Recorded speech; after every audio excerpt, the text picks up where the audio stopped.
Rise up and resist Brexit. Tony Blair mounts the barricades for Europe. Shut up and don't interfere with the will of the people, say the critics.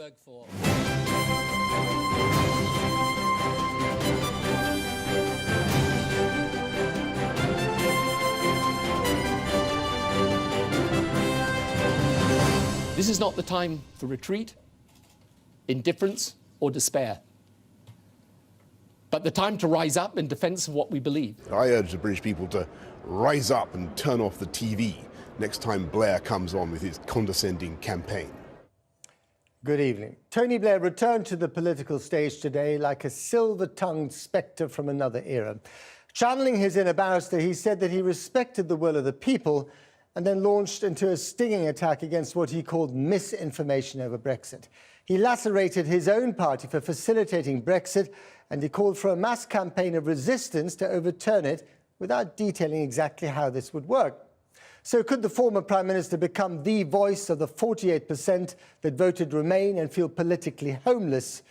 Or is he an unwelcome and unhelpful throwback to the past? Also on tonight's programme, after being repeatedly questioned over his facts, UKIP's leader accuses the media of smearing him, and his party's standing ovation leaves him overcome with gratitude and emotion. We speak to the children evicted from the Calais jungle who'd hoped to come to the UK before the government shut the door. What will happen to them now? And the French actress Isabelle Huppert tells me about her Oscar-nominated role as the survivor of a brutal rape who embarks on a disturbing relationship with her attacker.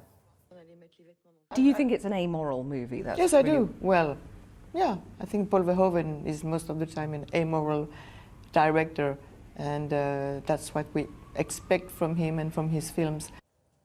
There isn't even a word for autism in the Somali community, but that doesn't mean it doesn't exist. In the second film of our series on autism, we look how the condition that dares not speak its name affects those who suffer from it. Now, they will say that leaving is inevitable. It isn't. Tony Blair has called for a popular revolt to stop Brexit happening, with a cross-party movement to persuade people not to let Britain leave the EU. His appeal hasn't gone down well. Foreign Secretary Boris Johnson accused him of insulting the intelligence of the electorate, while the Greens' Caroline Lucas described Mr Blair's intervention as staggeringly unhelpful. As for the majority who actually voted for Brexit to happen, well, our chief correspondent Alex Thompson has been finding out what they think of Mr Blair. Please welcome Tony Blair. He is just plain toxic to many, and he knows it. But he says he just can't keep quiet on Brexit any longer. So this wasn't so much strategy as score settling. The debilitation of the Labour Party is the facilitator of Brexit. I hate to say that, but it's true. Also in the crosshairs, of course, the government. This is a government for Brexit, of Brexit, and dominated by Brexit. It is a mono-purpose political entity. This government has bandwidth only for one thing, Brexit. Trumpian at one stage, he rounded on the media, singling out the BBC, then lampooned that Brexit campaign slogan, before saying Brexit makes the case for Scottish independence more credible. The speech was certainly long on passion, but short on any real concrete proposals. There was also a certain lack of logic to it. He opened by saying, yes, the British people have voted to leave Europe, and I agree the will of the people should prevail, but then went on to say, frankly, I would question whether the referendum really provides a mandate for Brexit at any cost. Blair's central message, the people were not informed enough to make a judgment on the Brexit issue. Though when challenged, he ducked calling for a second referendum. He did, though, acknowledge immigration is a huge issue with voters. But critics would accuse Blair himself of laying the groundwork for Brexit by completely losing control of mass EU immigration. And they would accuse you of, during successive governments, not being straight with the British people about that. Yeah, we could have decided. The circumstances, of course, were completely different in 2004. We could have decided to put those transitional arrangements in. It would have meant for 4 years. People could still come to Britain, by the way. Freedom of movement came in immediately. But it's true, they wouldn't have been able to look for a job, or at least not officially, which is one of our issues, by the way, until 2008. Perhaps as near as Blair the lawyer comes to admitting liability, acknowledging his governments could have done more to stem uncontrollable EU immigration. Blair says he's expecting a lot of abuse after this. He won't be disappointed. I respectfully say to Tony Blair, those who call on the British people to rise up against Brexit, I urge the British people to rise up and turn off the TV next time Blair comes on with his condescending campaign. Theresa May wouldn't comment. She's involved in the real game now, meeting her French counterpart today.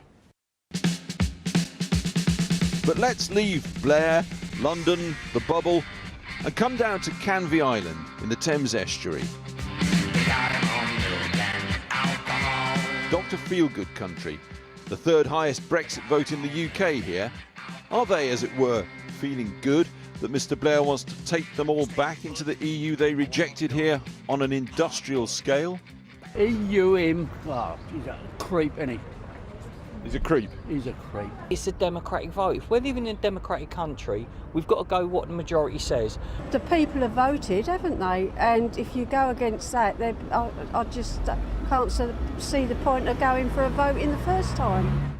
But proof here too that there is something to Blair's central argument. I voted to come out, but I didn't know all the facts, and now I'm not sure that was the right decision. How many more of her are out there? The Blair campaign says legions. The latest polls, though, show a strengthening of the public appetite for the British government to get on with getting out. Alex Thompson, Channel 4 News on Canvey Island. There were double blows for Jeremy Corbyn today. His predecessor, Tony Blair, made a return to politics and issued a rallying cry to pro-Europeans to rise up, as we just heard. Then Corbyn's campaigns director, Simon Fletcher, resigned. Well, earlier I spoke to the Labour MP Heidi Alexander.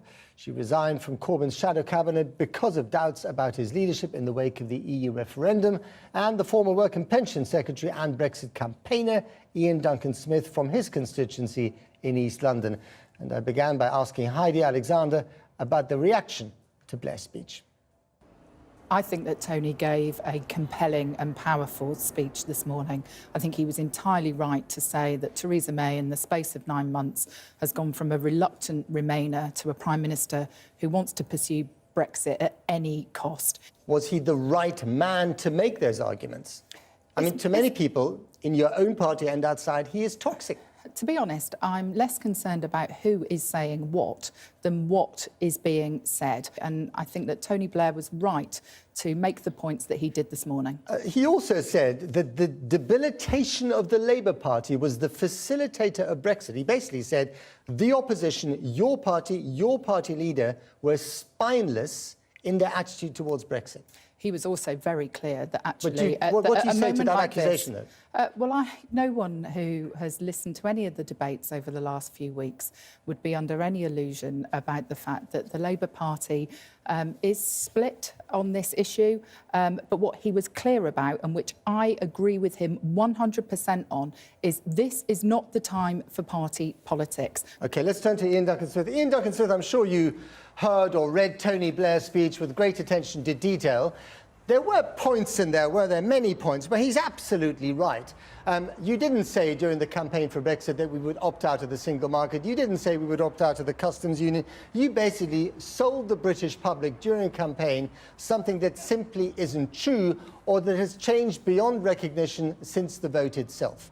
Well, first of all, let us deal with Tony Blair. I have no problem with him speaking at any time at all. I just wonder where he's been, because this speech seemed to be like a rehash of the referendum. We're not leaving Europe, we're leaving the European Union, and that's what Tony Blair seemed to have confused himself with. Right. The truth is, in his speech was a heart of one thing which he didn't absolutely say but was inherent.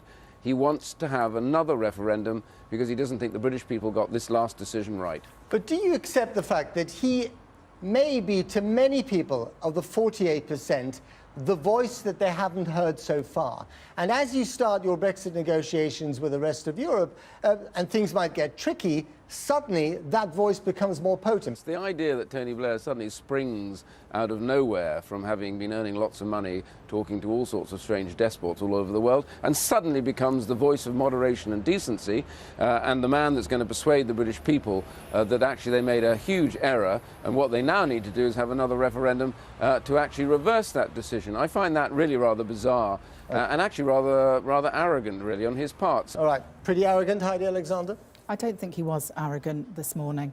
I think he was pointing out the failings in the debate which led up to the referendum. Ian Duncan-Smith talks about the single market. Those words weren't on the ballot paper on the 23rd of June. We have a situation where the Conservative Party manifesto sets out that a future Conservative government would safeguard British interests in the single market. So I think that this whole issue of what is in the national economic interest is absolutely critical going forward. And I think Tony Blair was right to be highlighting concerns about the current direction that the government is going in. Fair point, don't you think, Ian Duncan-Smith? Well, look, Heidi, I'm sorry. You guys have been making these same arguments for months and months and months. You made them before the referendum, you've made them after the referendum. You're wholly legitimate in making those. I don't know why you feel so small and insignificant that your own concerns and worries need Tony Blair to step up to the plate and tell you what they are. The fact is, we all know what the concerns are. But the British people voted to leave the European Union. So the job of the government is to ensure that as we leave, they negotiate as best they can the best deals possible to make sure that we end up with a good arrangement. Okay. Heidi Alexander? Well, I don't need Ian Duncan-Smith to tell me that I'm small and insignificant.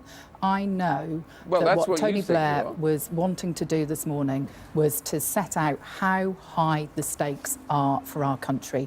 And what we have to do is put people's jobs, people's livelihoods, people's standard of living above Theresa May's desire to curb immigration. And this is what this whole issue comes down to. But the fact that it took a former Prime Minister to make that point, because your leader, Jeremy Corbyn, has not been able to make it, that speaks volumes about the state of your party, doesn't it? I think all of us need to step up in making these arguments. My reflection on the referendum campaign last year is that politicians on all sides failed. It was a misleading and at times toxic debate which inflamed rather than illuminated. And people like Ian Duncan-Smith should be ashamed to have been associated with those leaflets that went through people's doors, implying that countries such as Syria and Turkey were going to be joining the European Union within a matter of months. It was a deeply, deeply misleading debate. Ian Duncan-Smith, you should be ashamed of the arguments you made during the campaign. Your response, please. Do you know what? Another rerun of the referendum campaign. Honestly, Heidi, you ought to be better than that. The truth is, keeping on regurgitating the Project Fear stuff that took place before the referendum campaign doesn't allow your arguments in any way to persuade anybody. Look, the key point was the referendum was fought.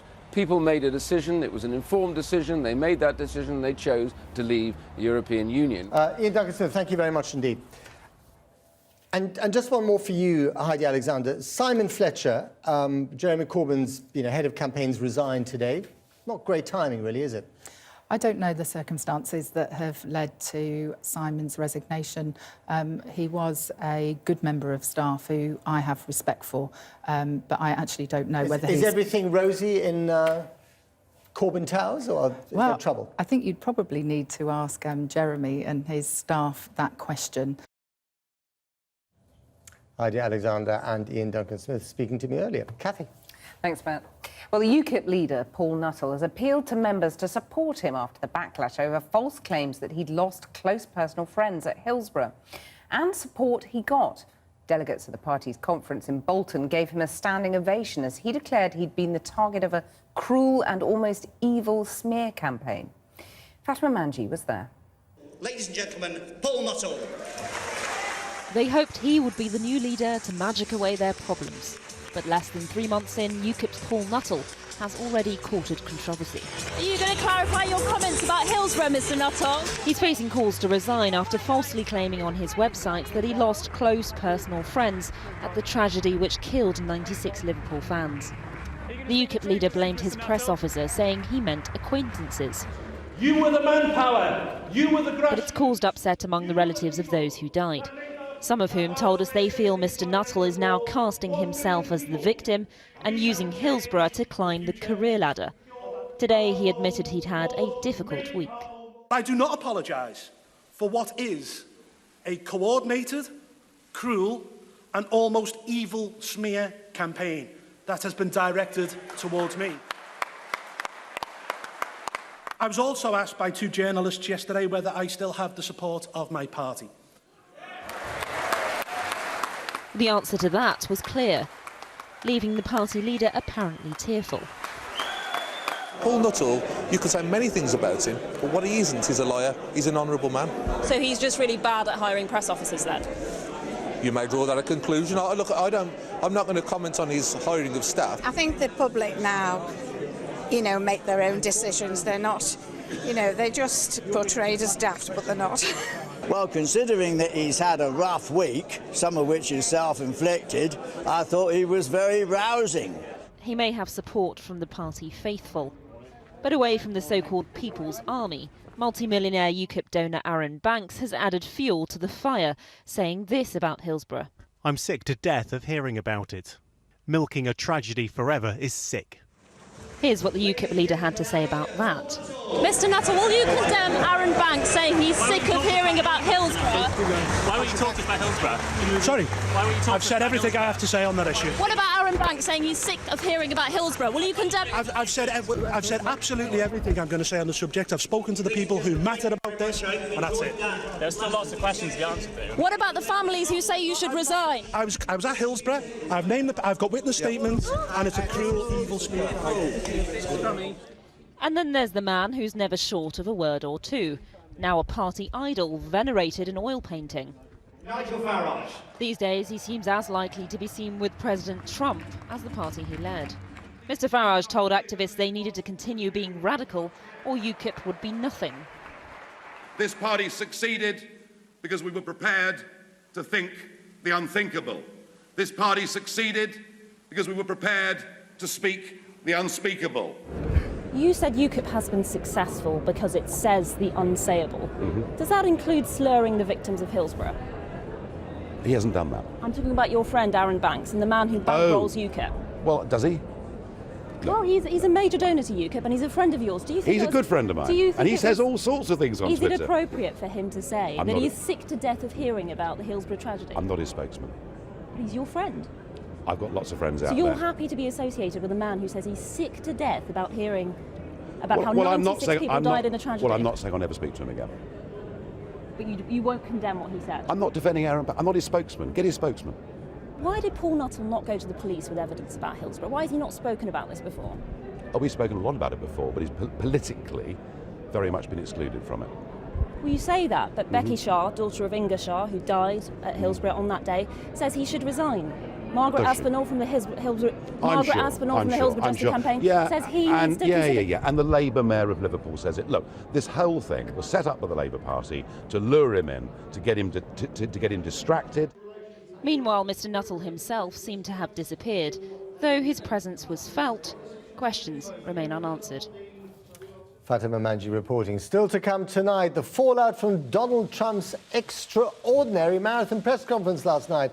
While tonight he pledges to save American jobs. Mr. Alex. And Morrisons say they're buying British, seeking local produce to fill their shelves. An answer to Brexit and rising costs. Now, no longer welcome in Britain, now there's an uncertain future for child refugees in France. The government there is about to close more than 70 accommodation centres, which took in 1,000 children when the Calais jungle camp was cleared. Some of them have started to drift back to the French port, while lawyers have begun legal action against Britain's Home Secretary for refusing entry to dozens of others. Our correspondent Simon Israel reports from Peur-le-Castel in the Pyrenees. In the foothills of the Pyrenees lies one of the 73 centres in France, which have become home to unaccompanied child migrants relocated from the Calais jungle. And in this tranquil setting, for the past 5 months, many vulnerable and traumatised children have waited for their future to be determined. That process is almost over. The French Interior Ministry says all the centres will be shut down in the coming weeks. By the end of this month, this will no longer be a centre for unaccompanied child refugees. They will be relocated yet again. One of those in charge here said, "We are working on their minds to get them to accept there is no chance they will get to the UK." But this 17-year-old Eritrean hasn't given up. Passed over by Home Office officials when they came to carry out assessments, he still hopes to join his uncle in Manchester. What will you do if the UK says no, you cannot come? I don't know. I don't know me what I'm doing. Will you stay in France? No, I want to go in UK. No, why is it so important to go to the UK?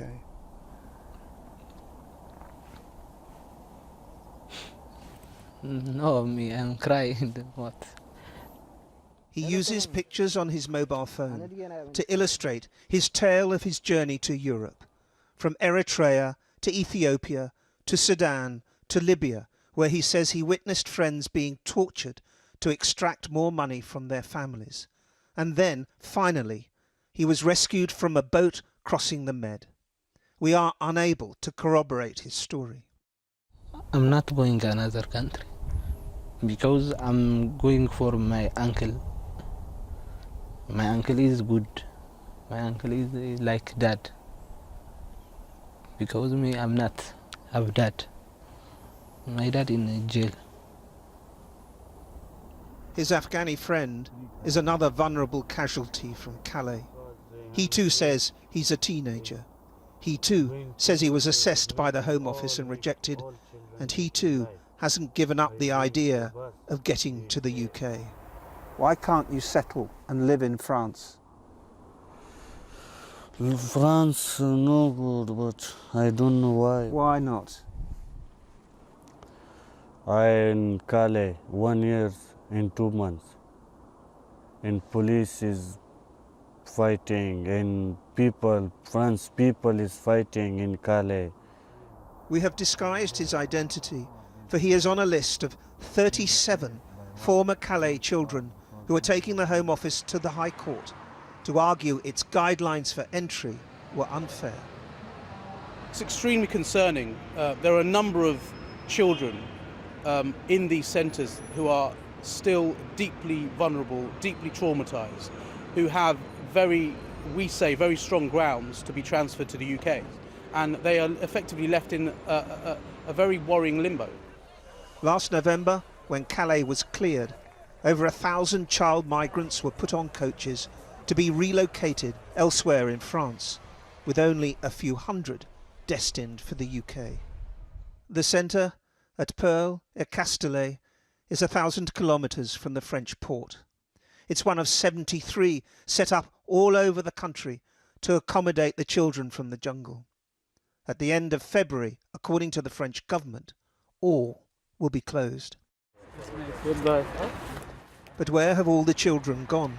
Some are already drifting back to Calais with one aim in mind. We're trying to go to England.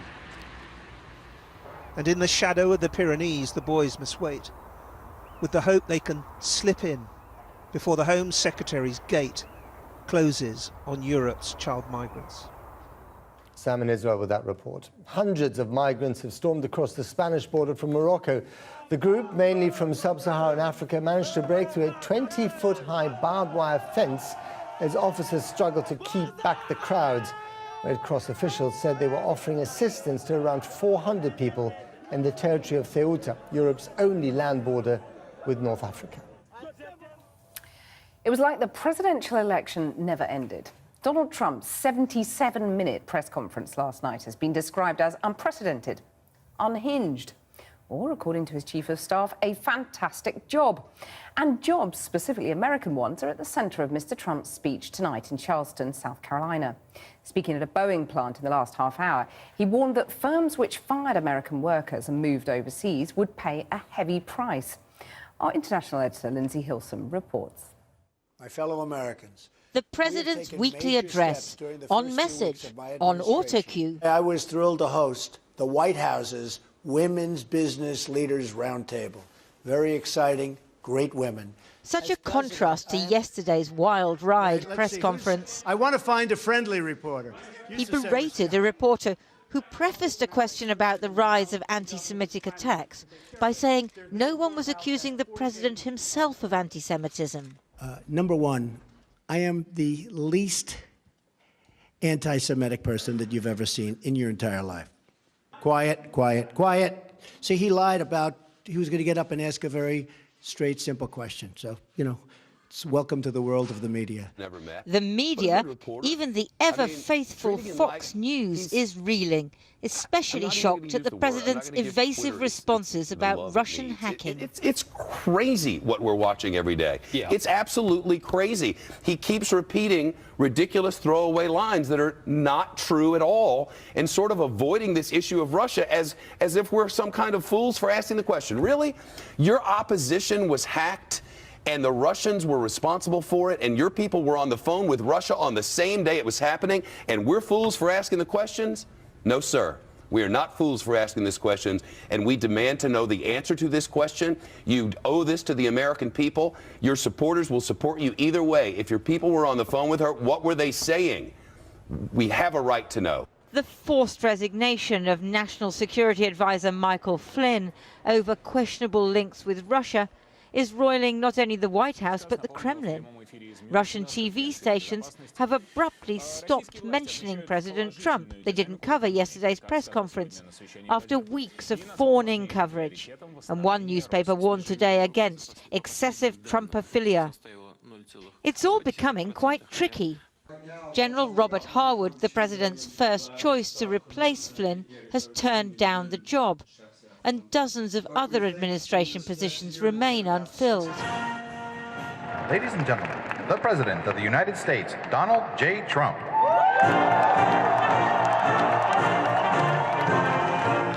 But now, back to the part of the job he really likes. The pomp and ceremony, the cheering crowds. Today at a Boeing factory in South Carolina, reinforcing his message about jobs to the voters who put him in the White House. As your president, I'm going to do everything I can to unleash the power of the American spirit and to put our great people back to work. And tomorrow, he's off to his resort retreat at Mar-a-Lago and to a rally to address not the despised media, but his adoring fans. Well, I'm now joined from Boston by Julius Krein, founding editor of American Affairs, an academic journal exploring the Trump movement. And from New York is Versha Sharma, the managing editor of Now This News. Julius Krein first, do you have any qualms about Donald Trump's performance yesterday? Well, I was, of course, quite sympathetic with a number of the criticisms Trump raised against the bipartisan status quo during the campaign, and I'm still broadly optimistic about what the administration could theoretically accomplish. But I am very concerned and have been disappointed by the delays in getting qualified, capable people into the government and into the administration to be able to actually accomplish parts of this agenda. I think there are still far too many openings, especially in the State Department and now in the NSC, which need to be filled. But specifically about his performance in front of the media there, I mean, the former Republican advisor, Gabriel Schoenfeld, wrote today that there was something deeply worrying with our president and the country is in danger. He described the performance as delusional. Do you share those concerns? Well, the media, of course, cares a lot about press conferences. I'm not sure that anyone else does. I'm far more concerned about what's going on behind the scenes, or in this case, what's not happening and what's not getting done. The media circus will always be there. Unfortunately, it's become part of our politics, and this is the way he deals with it. But I'm much more interested in the actual things that are not happening. Varsha Sharma, is the media getting too obsessed with what happened yesterday, or are you concerned about the ranting and raving as it was described by the president, semi-ironically himself? Yeah, I think there's a balance to strike. I think that Julius is right in that maybe there's a lot of Trump's base who didn't watch his daytime press conference, but they're certainly seeing the clips that are coming out after. And these clips are all about Trump, right? It's all about his war on the press and about how he feels like he's been unfairly maligned, even though what's happening behind the scenes, as Julius mentioned, is actually pretty chaotic. So I think there are legitimate concerns that the press and the American public have about a display like what happened at the press conference yesterday. And it's not even just the ranting and raving, right? It's the fact that he is dodging questions or flat out lying in some cases. And so that's what's really important. But then he's winning. A president. Then he's winning then, isn't he? If he's getting his message across and, you know, distracting attention away from the whole hoo-ha over Russia.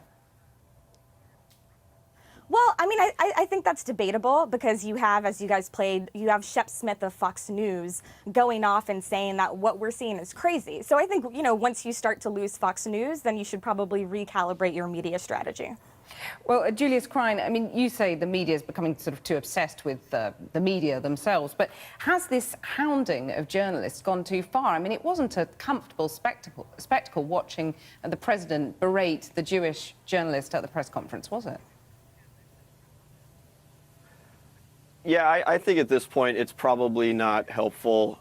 It is just part of the media circus in our politics. But again, I think in a sense Trump would be better served by, you know, skipping the press conferences and focusing more on filling out the administration and actually getting a team in place to develop and implement policy. But with respect to the media and, you know, the treatment of the media, I'm not that concerned about it. I'm not sure, you know, any real voters are either. Varsha Sharma, the public's going to be with Donald Trump on a lot of what he said yesterday and against what he called the dishonest media, aren't they? They are. So I think what's important to remember is Trump's attacks on the press may play well with his base, but they don't necessarily play well with facts. And if he continues to dodge questions, distract from issues, and not actually bring jobs back to the American people, then I think he'll start losing people quite quickly. I did speak to Trump supporters here who said that they were concerned by the fact that he can't really seem to give a coherent answer on some of these more concerning issues. Well, a lot of the journalists, though, rather than tackling him on the facts, sort of played along and were quite happy, apparently, to be the butt of his jokes. Yeah, the joking that we saw back and forth between some of the reporters, I think, was not the right take for the White House press corps to take. But more importantly, as you mentioned, the Jewish reporter and then also April Ryan, an African-American reporter that he asked if she knows any black members of Congress. These are the moments that we need to highlight and be talking about because they really show what Trump thinks of minorities. Julius Krein, away from the press conference, chaos reigns. You'd agree with that statement? Well, that may be a little much, but there's certainly a lot of things that need to get done that haven't been concluded yet. Julius Krein, Varsha Sharma, thank you very much for joining us. Matt. Thanks, Catherine. Now, Somalis apparently don't have a word for autism, but not naming it doesn't make it go away. Indeed, the lack of understanding and the stigma which surrounds the condition means that many people in the Somali community are turning to unorthodox methods in an effort to cope.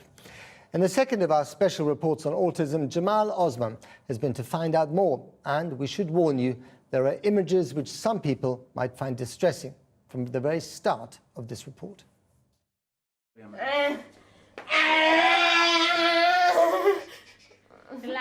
Omar has severe autism.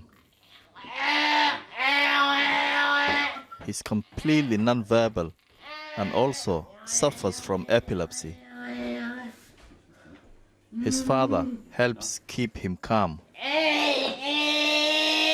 Diagnosed at 2, he is now 13 years old. Like many families with this condition, they are struggling to cope. I try to be strong, although it's very, very difficult not to sleep in the night. 24 hours, I'm standing 24/7. You know, I've been in Somalian war. The war, it happened to me in Somalia.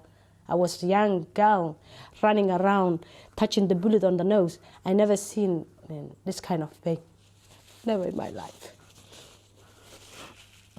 The way they treat us.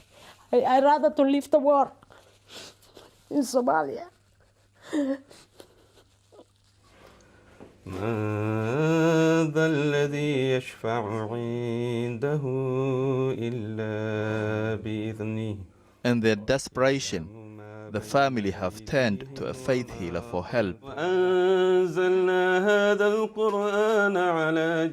During our time there, Ayan really struggled to keep Omar calm.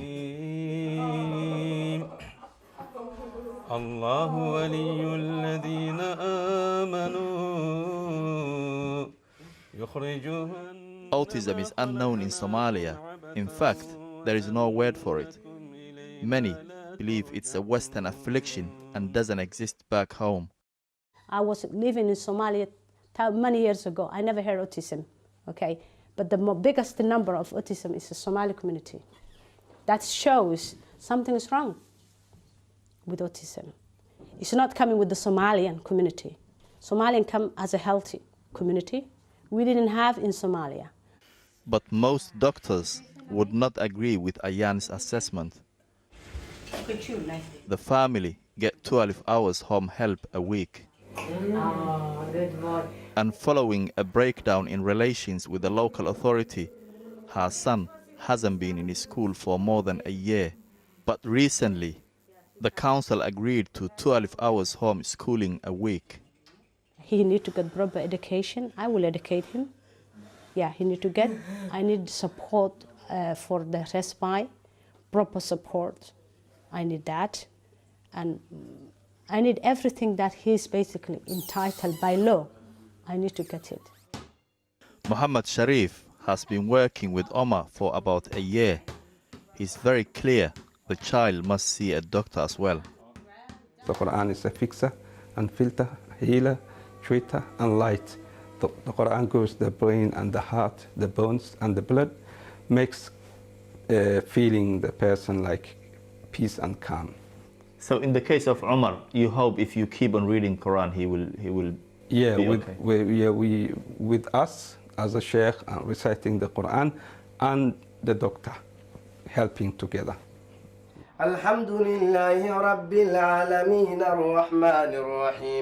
there are other faith healers who believe the Quran is more important than Western medicine. I came to meet Sheikh Hassan. He works in London, and people come from all over Britain to hear him read the Quran and be healed from many different illnesses. They leave donations. On his Facebook page, he claims if you need healed from demons or evil spirits, you can visit him. He says autism could be a demon. Ilaahay subhanahu wa ta'ala dhikriga iyo diinta ayuu markaasi ku caafinayaa. Haddii bini aadamku oo markaasi oo diintiisa uusan ku dhaqmin, waxa weeyaan dabcan wuu xanuunsanayaa. What do you do with children with autism when they come here? Horta anaga waxaa ka aaminsanahay autismka cudur inuu yahay. Cudurkaasna Ilaahay baa keenay, Ilaahay aan qaadi karo. Taa anaga ka aaminsanahay waay. Maxaa yeelay bini aadan hadduu wax qaadi karo sidoo doon ha noqdo ama takhtar xataa ha noqdo cudurkaas uu qaadi lahay. Waxaa macquula inay shayaadiin yihiin, waa aaminsanahay anaga. Waa laga yaabaa. Autismka inay shayaadiin yihiin. Waa laga yaabaa. Waa laga yaabaa. Dadka qaarna waxay u arkayaan inaad dad dhib haysto aad ka faa'iideysanayso oo kale oo aad waxbaan idin xal baan idin helayaa aad leedahay. Sidee baa dadka ugu macnayn lahayd? Dadka horta markay noo imaanayaan way ogyihiin ba anaga xalka inaan haynin. Hanuug Ilaah baa qaado. As a community activist and the founder of Autism Independence, I couldn't just walk away. Noura Abi runs a support group in Bristol for the Somali community. She wants to promote a better understanding of autism so that people don't just go to faith healers.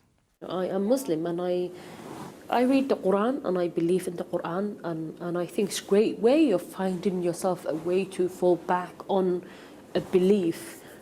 But autism is a lifelong disability. Nothing can take away autism. Social service. If adequate information has been given to these families and clear understanding and the right information and support, maybe families would not have seek alternative sort of approaches to help these families. I think they have been let down, and I think you have to find something else that you can turn to that gives you hope. The challenge for the local authorities, for families like Omar's, is to intervene earlier and to help educate people about autism. Because it's a condition many find difficult to understand. Jamal Osman reporting there. Now, food prices are rising and new figures show retail sales unexpectedly dropped last month for the first time since the end of 2013. In the midst of these economic pressures, with Brexit uncertainty still lurking in the background, the supermarket chain Morrisons has declared a new Buy British campaign, touring the country in search of small producers to supply local food for its shelves. Good for sustainability and not bad for Morrisons' profits either, as our business correspondent Helia Abrahimi reports. From carrots to cattle, there's a call to buy British. But does it add up to jingoism or good home economics? For Owen Roberts and his family yoghurt business in North Wales, a revival of interest in UK goods is welcome news after decades of being outpriced and outgunned by European suppliers. Because we started so small, it has been a hard slog. I think following the referendum, it has made people more aware that it is important to support local industry. I think it's a moral responsibility that us as consumers have to support the industry that we work in. Thanks to weaker sterling, you can actually have a level playing field with a lot of these international big boys. Is that great news for you guys? It is great news if the indication is that the retailers do want to work with UK manufacturers. I do believe it will strengthen the UK manufacturing industry. Supermarket chain Morrisons says it's refocusing on British suppliers to stock its shops. A canny marketing move, but also a shrewd step as the pound weakens and foreign food inflation rises. A number of these countries are able to grow very inexpensive, very good quality produce, and the UK farmers have had to compete with that. There is an opportunity, I think, in a very uncertain world, whether it's climate change, whether it's Brexit, whether it's sort of international trade, that, you know, there is an opportunity for UK producers to step forward, and we're trying to give them that opportunity, try and give them the platform in Morrisons to sell their goods. Do you think this is the answer to Brexit in a way? No, but I do think that the Brexit, which creates an element of uncertainty and some question marks about the future, also offers opportunity. And you know, the weaker sterling means that UK manufacturers are now more attractive to guys like Morrisons, and so this is an opportunity for them to take advantage of that. Buying British, a sentiment that comes back into favour from time to time. This current incarnation seems to have captured a public mood in this post-Brexit Britain, as we strike out on our own without Europe, and perhaps consumers have to do without some of their favourite continental foods. We export £18 billion of food and agriculture products each year, but we import £39 billion. As with so many parts of British industry, we run a deficit. In food, it's £21 billion. The European Union supplies a third of those imports, and top of our list of suppliers are the Netherlands, Spain and France. And you think UK consumers want to buy British?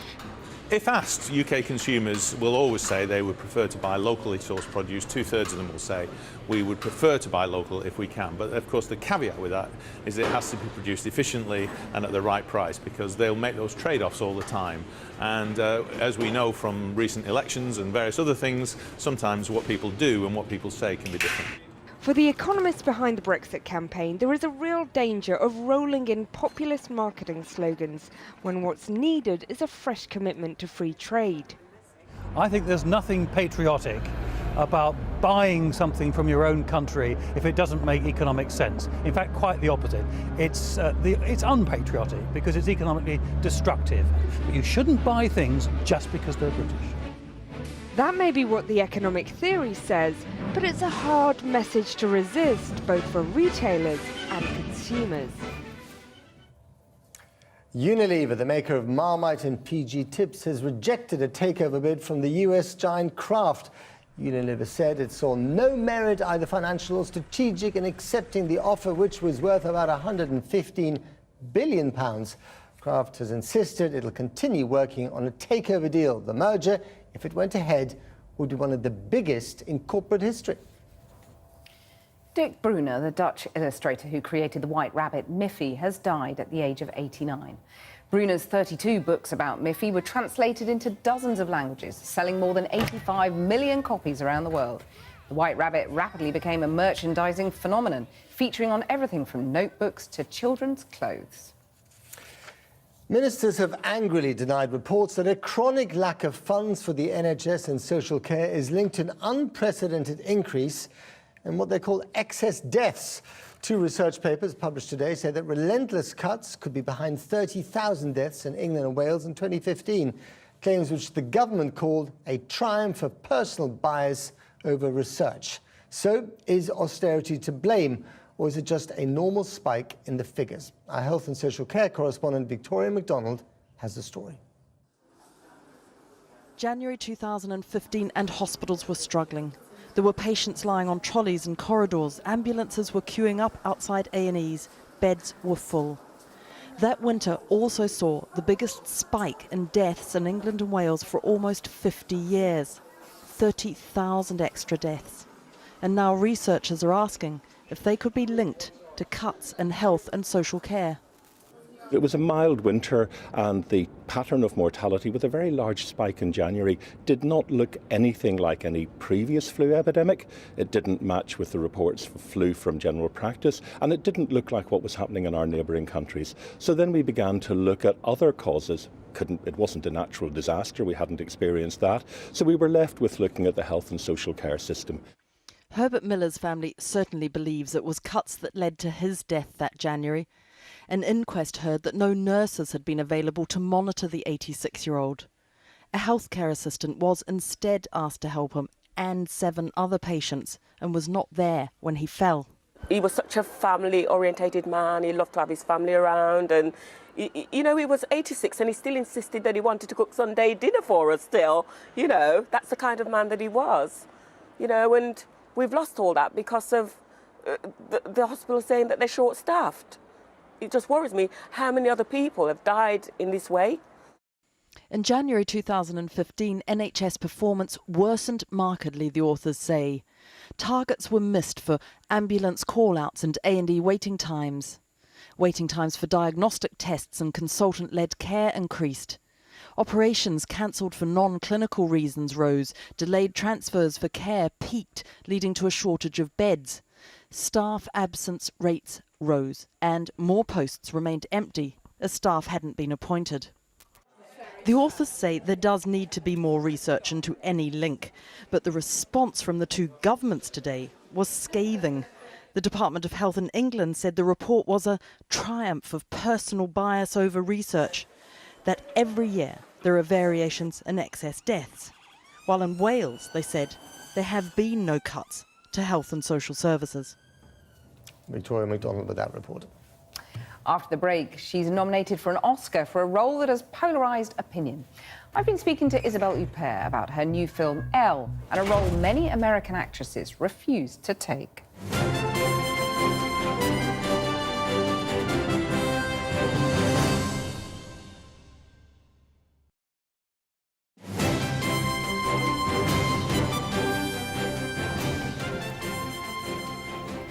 Welcome back. The Basic Instinct director, Paul Verhoeven, is back with his first full-length feature in 10 years. Elle premiered at Cannes to feverish acclaim, and its leading star, the French actress Isabelle Huppert, has been nominated for an Oscar for her role in the noir thriller. But the film is a challenging proposition. Described controversially by some critics as rape comedy, it mixes sexual violence and adultery with moments of laughter. Provocative, certainly.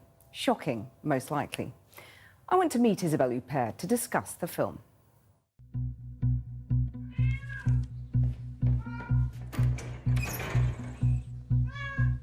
The director of Elle said that no American actress would ever do such an amoral movie. Do you think it's an amoral movie? Yes, I do. Well, yeah, I think Paul Verhoeven is most of the time an amoral director.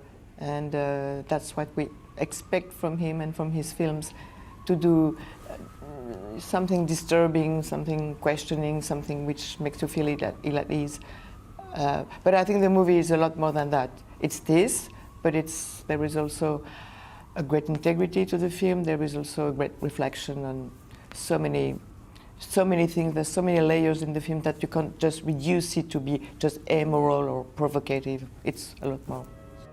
Et juste quand on allait mettre les vêtements dans le feu, la police est arrivée. Quelqu'un m'a pris en photo. Et bizarrement, c'est cette photo-là qui est restée gravée dans la mémoire des gens. De moi, à moitié nue, couverte de cendres. La photo de la petite fille psychopathe, à côté de son père, psychopathe. I read this review from the New York Times. It said, a nasty, exploitative spectacle of a woman's victimization, or the celebration of her resistance, a feminist tale of rape and revenge, or an exercise in chic, cynical misogyny. There is that tension, isn't there, in the film? Yes and no. She's being a lot left alone with her problem. All these men around her does not necessarily help her. They are quite weak and quite lost themselves. So if there is a hint of misogyny, it could rather be inside the film, coming from the other persons around her. Qu'est-ce qu'ils t'ont dit, les flics? T'as pas été les voir? Bon, on commande. More for me was, she is a strong woman and she's surrounded by weak men, as you say, and yet she decides voluntarily to sleep with the man who's raped her. That's troubling, isn't it? Of course, we have that fact, you know, she has this strange relationship with the rapist, but I think the movie is rich and complex enough to bring you to some other level of reflections, I think. Do you think this is ultimately a male director's view of rape? Could a female director have made the same film, do you think? I think absolutely. No, this has nothing to do with being a man or a woman. And I'm a woman and I did the film, and I think we did the film together, and it's as much his statement as it is mine, actually. You've said that Michelle, your character in the film, is a strong woman, a woman of her times who has taken power. And yet if you look across the world, Donald Trump signing away women's abortion rights, surrounded by a room full of men. Mm-hmm. How does that strike you? It's devastating, yes, to see that in so many places you go backwards. That shouldn't happen, of course. And yes, especially on fights which should be won already. And just returning to your own country, there is finally the prospect of a female president, but that female president could be Marine Le Pen. Mm-hmm. I don't think so. That's what people said about Donald Trump. Yes, but I don't think it will happen. You're pretty confident of that? Mm-hmm. Be nice for another woman to be in contention, though, wouldn't it? Be nice for yes, but another woman, yes, that's for sure, but it's not the case, unfortunately. You're not about to throw your hat in the ring in a political field? Not yet. Stick to movies.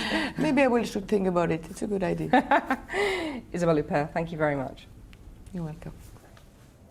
And while we've been on air, the Treasury has announced a major new initiative for the ailing publicly owned Royal Bank of Scotland, which has been struggling to sell off its branches south of the border, a key part of the conditions placed upon the rescue deal which stopped it going bust. The government's now proposing a new £750 million plan for RBS to boost competition in the banking market. Well, our business correspondent Helia Ibrahim is here.